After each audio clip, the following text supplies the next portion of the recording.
Hi, this is Revathi. Welcome to అందమైన కథల పొదిరిల్లు. Video చూస్తున్న వారికి లైక్స్, కామెంట్స్, షేర్ చేస్తున్న ప్రియమైన మిత్రులందరికీ థ్యాంక్ యూ సో మచ్. ఇక కథలోకి వస్తే రేణు శ్రీరామ్ బజ్జీలు తింటూ ఉండగా అశోక్ వాళ్ళని చూసి షాక్ అవుతూ వస్తుంటాడు కదా. ఆ తర్వాత నుంచి స్టోరీ ప్రేమ మనసులు ఎపిసోడ్ నెంబర్ 40. శ్రీరామ్ ఆ బజ్జీలు తింటూ మీకే కాదు మేడం, నాకు కూడా వర్షం పడేటప్పుడు బజ్జీలు తినడం అంటే చాలా ఇష్టం అని మాట్లాడుతుండగా అశోక్ అక్కడికి చేరుకుంటాడు. శ్రీరామ్ అశోక్ని చూడగానే నమస్కారం సార్, ఎలా ఉన్నారు అని అడుగుతాడు నవ్వుతూ. నేను ఎలా ఉంటే నీకేంటి కానీ, నువ్వేంటి ఇక్కడ అంటూ సీరియస్గా అవుతాడు అశోక్. రేణు మేడం బజ్జీలు తింటానంటే కంపెనీ ఇద్దామని వచ్చాను సార్ అంటాడు కాస్త నవ్వుతూ. రేణుకి ఆ క్షణం అశోక్ మొహంలో కనిపిస్తున్న జలస్ చూసి నవ్వుతూ కాలుతున్న నూనె వైపు చూస్తుంటుంది. అశోక్ కోపంగా శ్రీరామ్ని కింది నుంచి పై వరకు చూసి, ఇప్పుడు నేను వచ్చాను కదా, ఇక నువ్వు వెళ్ళు అంటాడు. అశోక్ కోపానికి కారణం శ్రీరామ్కి అర్థం కాకపోయినా సరే సార్ అని బజ్జీలు అతనికి డబ్బులు ఇవ్వబోతూ 2 ప్లేట్స్ తీసుకోండి అంటాడు. హలో, నువ్వు తిన్న బజ్జీలకు మాత్రమే డబ్బులు, రేణు తిన్న వాటికి నేను ఇస్తానులే అంటాడు సీరియస్గా చూస్తూ. అలాగే సార్ అని ఒక ప్లేట్కి డబ్బులిచ్చి శ్రీరామ్ వెళ్ళిపోతాడు.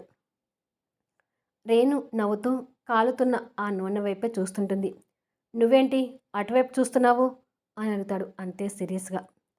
ఆ నూనె ఎలా కాలుతుందో నీకు లోపల అలా కాలుతుంది కదా అంటుంది నవ్వుతూ.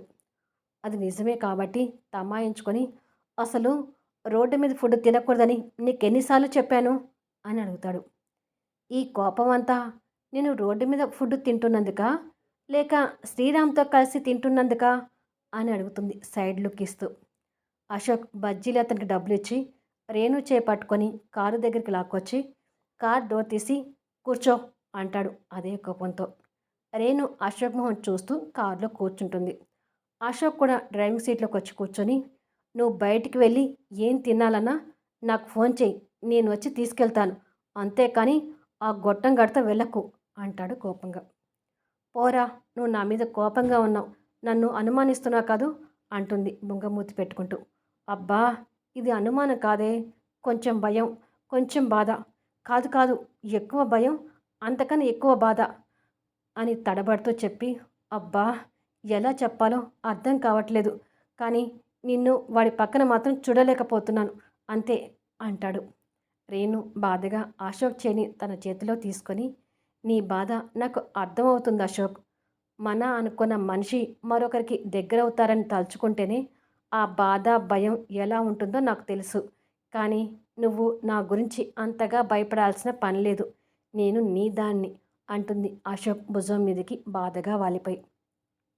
అశోక్ కూడా రేణు భుజం చుట్టూ ప్రేమగా చేయి వేసి దగ్గరికి తీసుకొని, నువ్వు నా దానివని నాకు తెలుసు, కాకపోతే నిన్ను అతని పక్కన చూసేసరికి కొంచెం టెన్షన్ పడి ఏదేదో మాట్లాడాను, నా మాటలు నిన్ను బాధ పెట్టుంటే సారీ అంటాడు గిల్టీగా. అదేమీ లేదులే, అసలు నన్ను బయటకు తీసుకెళ్ళి బజ్జీలు తినిపిస్తావేమోనని నీకోసం ఎన్నిసార్లు ఫోన్ చేశానో తెలుసా అంటుంది. మీటింగ్ అటెండ్ అవుతూ ఫోన్ సైలెంట్లో పెట్టుకున్నాను అంటూ ఫోన్ తీసి మిస్డ్ కాల్ చూసి, ఓ చాలా మిస్డ్ కాల్స్ ఉన్నాయి, చూసుకోలేదు. ఇంతకీ నువ్వు బజ్జీలు తింటుండగానే కారులోకి తీసుకొచ్చి కూర్చోబెట్టాను, ఇంకేమైనా బజ్జీలు తింటావా అని అడుగుతాడు. వద్దు, ఇక వెళ్దాం పదా అంటుంది. సరే అని చెప్పి స్టార్ట్ అవుతారు. బృందావనంలో వంశీ సోఫాలో కూర్చొని టీవీ చూస్తుండగా రఘు కోపంగా అక్కడికి వస్తాడు. రఘు అలా ఉండటం చూసిన వంశీ టీవీ ఆఫ్ చేసి, ఏమిట్రా అలా ఉన్నావు అని అడుగుతాడు. రఘు అంతే కోపంగా సమాధానం చెప్పకుండా నిలబడతాడు. దివ్య కూడా ఆ మాటలు వింటూ వచ్చి రఘుని అలా చూసి, ముందు కూర్చో అన్నయ్య అని అంటుంది. రఘు అక్కడ ఉన్న సోఫాలో కూర్చుంటాడు. ఇప్పుడు చెప్పరా, ఏమైంది, ఎందుకు అలా ఉన్నావు అని అడుగుతాడు వంశీ. ఆ జగదీష్తో పెద్ద తలనొప్పిగా ఉంది వంశీ అంటాడు రఘు. మళ్ళీ ఏమైందిరా, అసలు ఆ జగదీష్ని ఎందుకు కలిశావు అని అడుగుతాడు వంశీ. వాడే పని కట్టుకొని మరీ మన ఇద్దరి మీద చెడు ప్రచారం చేస్తున్నాడు, మనం ఇద్దరం కలిసి అడ్డదారుల్లో వెళ్ళి కాంట్రాక్ట్స్ కొట్టేశామని అందరికీ డప్పు కొట్టి చెప్తున్నాడు, ఇది నిజమేనా అని అందరూ ఫోన్ చేసి అడుగుతున్నారు అంటూ కోపం, బాధ కలగలిపిన భావాలతో చెప్తాడు. అలాంటి ఫోన్ కాల్స్ నాకు వస్తున్నాయి రఘు. అయినా ఇలాంటివన్నీ పట్టించుకోవద్దు అంటాడు వంశీ. ఈ జగదీష్ చక్రవర్తి ఎంతకి దిగజారిపోతారో అర్థం కావడం లేదు వంశీ అని అంటుండగా అప్పుడే అశోక్ రేణుతో కలిసి లోపలికి రాబోయి జగదీష్ చక్రవర్తి అనే పదాలు చెవిలో పడగానే ఆ మాటలు వింటూ అక్కడే ఆగిపోతాడు. రేణు కూడా ఆ మాటలు విని అశోక్తో కలిసి ఆగిపోతుంది. దివ్య, వంశీ అశోక్ వచ్చింది గమనించుకోకుండా రఘు మాటలు వింటూ ఉంటారు. రఘు కూడా అశోక్ని చూసుకోకుండా మాట్లాడుతూ, ఆ జగదీష్ కంటే బుద్ధి లేదనుకో, ఆ చక్రవర్తి గారికైనా ఉండాలిగా, అంత వయసు వచ్చినా కడుపుకి అన్నం తింటున్నాడో గడ్డి తింటున్నాడో అర్థం కావడం లేదు అని కోపంగా తిడుతుంటాడు. ఆ మాటలు వింటున్న అశోక్కి రఘు మీద కోపం వస్తుంటుంది. రేణు కూడా అశోక్ కోపాన్ని గమనిస్తూ కంగారు పడుతుంటుంది.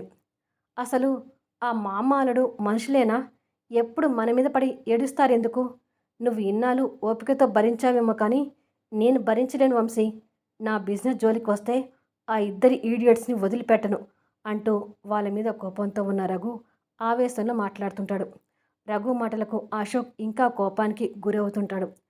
అసలు నేను వెళ్ళి ఆ చక్రవర్తి కాలర్ పట్టుకొని నిలదీస్తాను అని రఘు మాటలు జారుతుంటే, చిన్న పెద్ద లేకుండా అలా మాట్లాడుకు రఘు అంట వంశీ కోపాడతాడు. అది కాదు వంశీ, ఆ ఈడియట్స్ అని రఘు ఇంకా తిట్టబోతుండగా అశోక్ కోపాన్ని చూస్తున్న రేణు అక్కడ ఏం జరుగుతుందని కంగారు పడుతూ కావాలని తన చేతిలో ఉన్న ఫోన్ కిందికి జారవిడుస్తుంది. ఆ సౌండ్తో ముగ్గురు అటువైపుగా చూసేసరికి కోపంతో ఉన్న అశోక్ని చూసి షాక్ అవుతూ వంశీ, రఘు సోఫా నుంచి లేచి నిలబడతారు. రేణు కావాలని ఫోన్ కింద పడేసిందని అశోక్కి అర్థమై రేణు వైపు కూడా కోపంగా చూస్తాడు.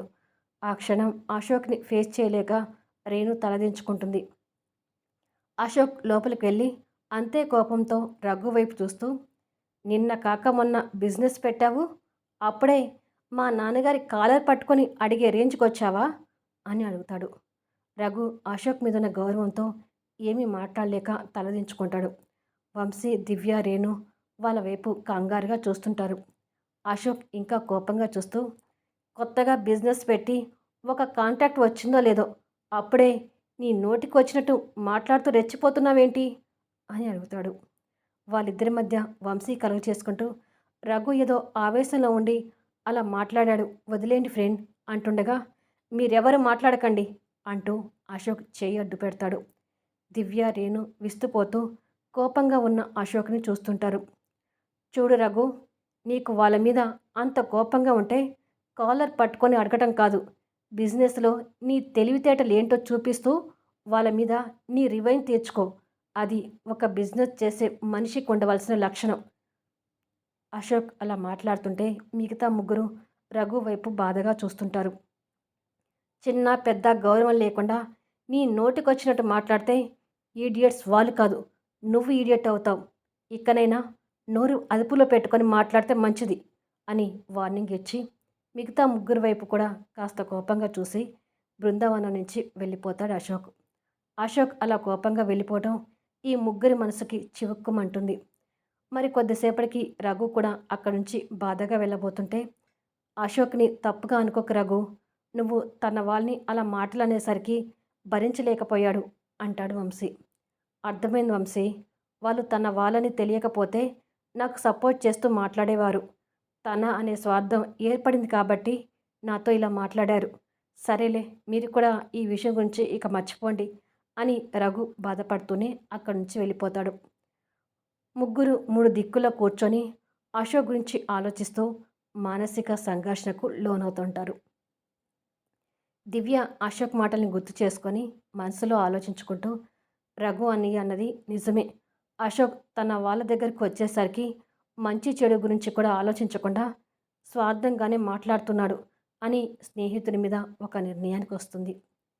ఇంటికి వచ్చిన అశోక్ అదే కోపం తండ్రి బావ మీద కూడా చూపిస్తుంటాడు. బిజినెస్ విషయాల్లో మీరు ఎందుకు వక్ర బుద్ధితో ఆలోచిస్తున్నారో నాకు అర్థం కావడం లేదు. చూడండి నాన్న, ఒకరిని తొక్కి మనం పైకి రావాలనే ఆలోచన ఉంటే అది ఎప్పటికైనా మనల్ని దహించేస్తుంది. మీరు మీ బిజినెస్ కంటే వంశీ బిజినెస్ ఎలా కూలగొట్టాలి, వంశీని ఇబ్బంది పాలు చేయడానికి ఎక్కడ అవకాశం దొరుకుతుందని ఎక్కువగా ఆలోచిస్తుంటారు. ఇప్పటికైనా వంశీని నాశనం చేయాలని మీ దుర్మార్గపు ఆలోచన వదిలేసి మీ బిజినెస్ని మీరు చూసుకోండి నానా అని అంటాడు కోపంగా.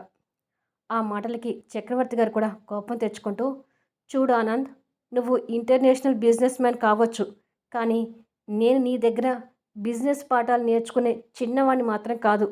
బిజినెస్లో ఆరితేరిన వ్యక్తిని, అన్ని ఎత్తుగడలు చూసి వచ్చిన వాడిని. బిజినెస్లో పోటీతత్వం లేకపోతే ముందుకి పోలేమని నీకు కూడా తెలుసు.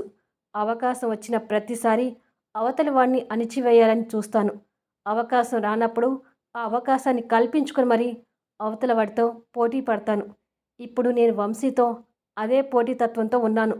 అది నీకు దుర్మార్గంగా అనిపిస్తే దానికి నేనేమీ చేయలేను. మరొక విషయం ఏమిటంటే, నీ బిజినెస్ విషయాల్లో మమ్మల్ని జోక్యం చేసుకోవద్దని ఒక్కసారి నువ్వే మాతో చెప్పావు. ఇప్పుడు నీ మాటను నీకు అప్పచెప్తున్నాను. దయచేసి మా బిజినెస్ విషయాల్లో నువ్వు జోక్యం చేసుకోకు అని చెప్పి చక్రవర్తి గారు వెళ్తాడు. అతని వెనుక జగదీష్ కూడా వెళ్తాడు. దాంతో అశోక్ కూడా సోఫాలో కూలబడి మానసిక సంఘర్షణకు లోనవుతుంటాడు. వీడియో మీకు నచ్చినట్టయితే దయచేసి లైక్స్ ఇవ్వండి, కామెంట్ షేర్ చేయండి. మళ్ళీ నెక్స్ట్ వీడియోలో కలుద్దాము.